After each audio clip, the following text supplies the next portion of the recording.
reason why I wanted to talk about the European steppe was first and foremost that we have to widen our idea of what an international system is and what a political unit is. And the obvious way to do that is not to go to science fiction and imagined worlds, it is to go to history and how things were at other times. So what I will do is I will talk a bit about how we have been thinking about politics, and I will have a conversation with George Friedrich Hegel. Then I will talk a bit about the literature on the early state. And then I will pinpoint one specific aspect of the early state in our case, which is that the emergence of early states in Europe is tied up quite thoroughly and quite intimately with what happened in the Eurasian steppe. Then I will observe that the Eurasian steppe came out of a tradition that is a specific political tradition that we know very little about, that I will call the steppe tradition. And then I will challenge you, or at least some of you, to tell the rest of the world about how these things worked out, particularly in the 15th century around here, where there was stuff going on that looks suspiciously like an international system, but that very, very few international relations scholars know anything about, because the literature on this would be in languages like Polish, Hungarian, Lithuanian, languages that most of us don't read. So, to start with Hegel. George Friedrich Hegel comes along, writes his books, and puts down the definition of a state that we still sort of tend to fall back on today. When you, as students of political science and other social matters, read Max Weber and Durkheim and Karl Marx on the state, they all implicitly hark back to Hegel, and Hegel's idea that the state is a political unit that is sedentary. It's tied to a territory. This is so obvious that very few people would even sort of care to stop and think about the implications of that. A political unit is a territorial unit. And Hegel is very clear. If you don't have a political, territorial state unit, you cannot evolve with the meaning of history. You know, Hegel is big on, sort of huge world history going in a specific direction and sort of leading to an apotheosis of the human beings, as it were. And this is all possible because you have a sedentary state. An implication of that is that political units that are not sedentary are not taken into consideration. Right? And as we know from history, there are a lot of political units that are not sedentary, nomads being a case in point. Now, when you look at the way that people have been thinking about the emergence of the early states, not only in Europe but everywhere, they have thought of the early state as being something that has sprung into existence from inside, as it were. Whether it is Mesopotamia, or whether it is in Latin America, or whether it is in China, the idea is that somehow, from inside, certain people started to build big entities. It could be because there was a river and there would be sort of foam from the river fertilizing the soil so that there would be a lot of land available, and you would have to you would have to evolve a big system so that you could produce. You would have to evolve an alphabet, a written system to keep tabs on the workers. And you can see how this would grow from the inside and out and become a state. That, up until recently, was the basic story of the emergence of the European state.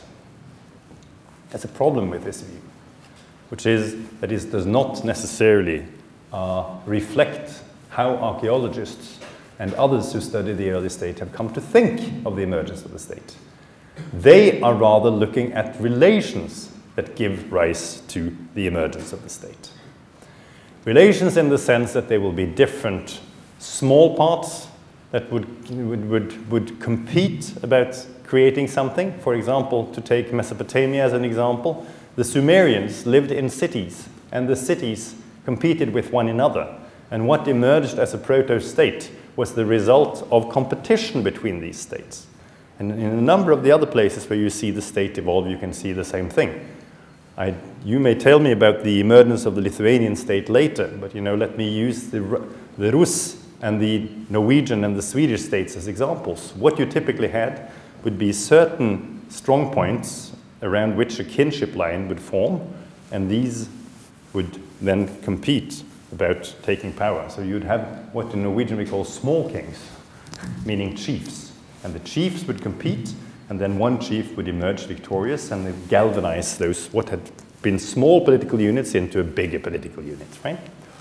And that story is quite true. I mean, that is one of the things that happens when early states emerge. But the other thing, and this is my topic today, would be the coming of stranger kings, as it's called in the anthropological literature. That you would have people come from outside, and they would typically start by raiding. They would emerge, they would take what they want, they would leave.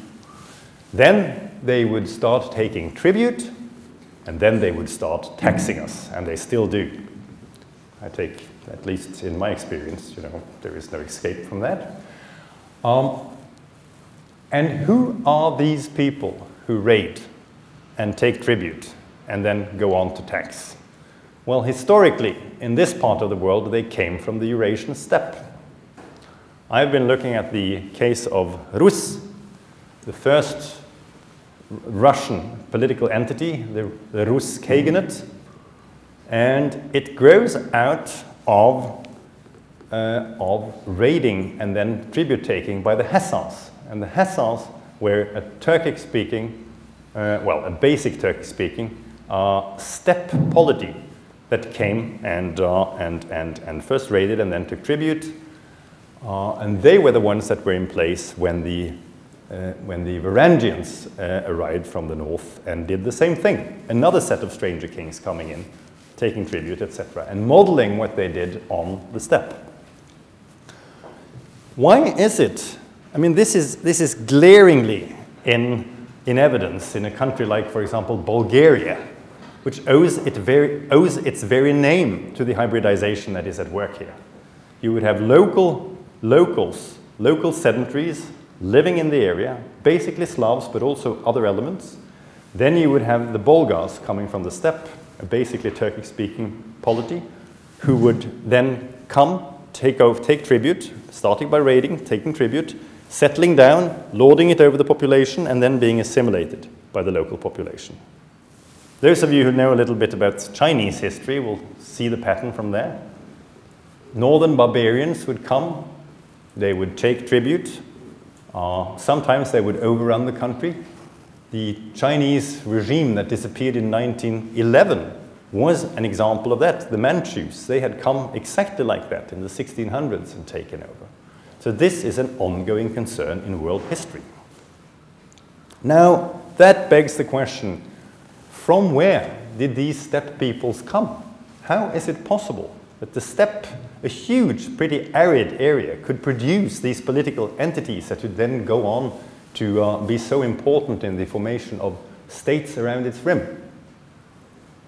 And I'm not going to talk more about China, Persia, Byzantium, but it's the same story there, but I'm going to concentrate on the European side, simply because that's what I know most about. But the story is, in broad outlines, the same all over the place.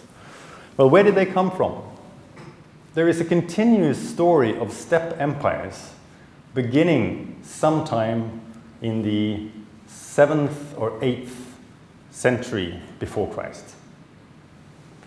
And the reason why it starts there is that this is the time when you get the emergence of nomadic pastoralism, which means that people live by driving herds of animals around and living off those animals. Right? People think that this is an historical stage before agriculture. This is not true. This is something that comes after agriculture, historically. Nomadic pastoralism emerges after agriculture. And from the very beginning, nomadic pastoralism is a way of living that cannot be sustained by itself. It also needs some kind of relationship to people who are living off agriculture. and there is a political give and take between the two. So in the literature, what is happening in the state is also, in the steppes, is often referred to as shadow empires, because the empires depend on the raiding and the tribute taking from sedentaries. But the way they build up these steppe empires is super interesting. It typically happens that there will be some the basic entity in the state would be a band, as an anthropologist would call it. That would be a group of households that are kinship related that would walk around. And the typical way that the political entity would be created would be that these different bands would glue together. And NB, that would not happen on the basis of ethnicity or language. So to talk about a Turkic steppe empire or a Mongolian steppe empire is inaccurate, because the households will probably have one language, but they will also understand other languages, and the big political units will invariably consist of speakers of different language and different ethnicities. So all steppe empires would be multilingual and multi-ethnic. And this is very interesting, because we are so used to thinking of politics as being a sort of pure ethnic thing, right? In the age of nationalism, this is how we think about it. The steppe tradition is not like that. Then typically one household would start being sort of evolving a leader who is particularly good at raiding caravans, particularly good at taking tribute from sedentaries, and he will build up a following. And the Eurasian steppe is a big place. You know, if you're really quick, you could sort of traverse it on horse in 3 months, right? So you have a lot of space, right? And what you would typically do would be to build up an empire, and then you would roll that empire along the steppe. And as you conquer other peoples, you simply make them part of your own empire, and you grow. Right? When the charismatic leader dies, the empire tends to fall apart. That is not a stable way of running a political unit. The other thing is that when this on-rolling empire comes to the edge of the Eurasian steppe, there will be steppe people living there who will be forced into the sedentary areas. And this is a key thing for our topic. In every single place along the rim of the Eurasian steppe, you will have examples of this. When the new steppe empire comes, the local steppe people will be driven into and amongst the sedentaries. In the Russian case that I know best, this happens twice. The Hipchak will come, and they will force the Polovtsians into Russia. We're now in the 1100s, 1200s. And the Polovtsians will become, the Russians will use the Polovtsians as their soldiers to stem the next steppe people that will come in, right? But then, of course, there will be another wave, and those will also be, so when the Hipchak will be sort of forced in amongst the trees, as it were, in Russia, when the Mongols pop up, first in 1221 and then in 1239. So you would, along the whole rim, you would have a situation where the sedentaries will form alliances runningly with people from the steppe in order to fight other steppe people. So it's a continuing story of the life of the political units, the sedentary political units, that they will either be under the sway of steppe peoples, or that they will be in a hybridic relation with steppe people, because they will use those steppe people to fight other steppe people, right? I hope I have established two things. A, there's a whole class of political units that we haven't studied as political scientists and international relationists in any depth, which is the political units of the steppe. But this is a way of organizing human life that we as social scientists are supposed to know something about, right? An oversight due to Mr. Hegel. Two, there is a relationship between the steppe tradition and sedentaries, so that the steppe tradition and the input of the steppe tradition into the formation of a number of European states. And by the way, that is not only in this part of the country. The Avars, another steppe country, was very important in forging the Charlemagne's political entity, you know, the Carolingian France. The reason why Charlemagne crowned himself emperor in 800 was that he had fought down the Avars. So there too, there was an intertext, as it were. And so far from being a sedentary phenomenon, the European state, in a number of cases, is a phenomenon of hybridization with steppe elements. So I've tried to establish that. Now, if we then go back to the Mongols come, they establish themselves, they put up their felt tent capital on the Volga, they move it, the Sarai, you know, and they become an important political player in the politics of these parts for centuries. They evolve other political entities. And I must tell you that, and as an international relations scholar, when I look at the politics of these parts in the 15th century, what I see is an embryonic international system. If you read history books, you will see a number of sort of different a number of lists of alliances between Lithuanians and the Golden Horde, between the Crimean Khanate and Muscovy. There will be shifting alliances, and in the historical literature this is being talked about. Why isn't the international relations literature full of this? This is an embryonic system with a balance of power logic. And they have clear entities given, clear units given. Now you may tell me that there is a literature about this in Lithuanian. Then I would be super happy, because the discipline of international relations needs to know about this. Here you have a case coming out of the meeting of the steppe and the sedentary units that is of super important interest to international relations as a discipline. Logic in this system would give us yet another case of an international system, and we don't have that many international systems. If you look at the key book in the literature on this called Systems of States by Martin White, there aren't that many systems to study. So that's one reason why it's important. Two, if we're able to find a number of the logics in this area and we're able to establish that they impinged on what came after in European history, we change the history of Europe at large. And I will give you one example of how this might work. I came across a reference in Vernadsky, a Russian historian, to a conference in the early 1400s in Łódź with a number of political entities present. Lithuania was one of them. Now, in the standard literature on international relations, I have never, ever seen a reference to this conference. There's a lot of talk about conferences, and the story goes that they used to be church conferences, and then there were conferences by crowned heads. Remember, for example, the Treaty of Augsburg in 1555, or the Westphalia situation in 1648. Not to mention the ones that came later, you know, the Paris Conference after the First World War, you know, the Vienna Conference after Napoleonic Wars.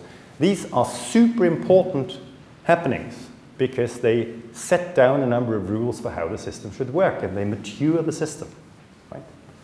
Diplomacy, for example, would have looked very, very different if it hadn't been that a number of things were codified after the Napoleonic Wars at the Congress of Vienna. Right? Now, here we are. We have a case of a Congress being held in these parts in the 1400s, that is before the conferences in Western Europe. And well, you may know what happened there, but I've been looking in the literature, I've found very little. What is this? You owe it to the discipline, and you owe it to those who do not read Lithuanians to share this knowledge with us, you know, and to try and take international relations theory to it. That Europe's history from an international relations point of view would look differently when you're done. So I suspect that you have a case here of a very interesting systems logic, and that is just waiting to be excavated. So speaking as a scientist and a supervisor of students, I think we have low-hanging fruit here. I think we have stuff that can be easily be looked at because we have historical material that is available to certain people who speak certain languages. And I think if we take certain theoretical aspects of international relations theory to this stuff, new knowledge may emerge. And that is low-hanging fruit. With fairly little effort, we can produce new knowledge. That's what social science is supposed to be about. Why did I feel warranted in talking about this when I was invited to speak about what is going on in international relations theory? Well, two reasons. One reason is that at the Central and Eastern European International Studies Association, the CEEISA, that met this year in Istanbul, historical sociology was one of the key factors. I would urge all of you to start subscribing to become members of that organization and to start subscribing and contributing to the Journal of International Relations and Development, which is a very good journal, and they need you, and you need them. Secondly, historical sociology is of increasing importance inside international relations. It's part of the turn of international relations towards social theory and working together with sociologists and anthropologists and historians in order to produce systematic knowledge of international systems and history. So this is also one of the most vibrant and dynamic parts of international relations as a discipline. Taking up more time, I would very much like to hear people's reaction to this, because there may be a whole literature that I don't know about, and there may be people who have been having ideas about this. What I typically find when I speak about this in Serbia and Bulgaria is that people will say, but we remember this from school, but we never thought of this being interesting for international relations theory. And you know, that's where I rest my case and say, yeah, then you have some low-hanging fruit here. Mm-hmm.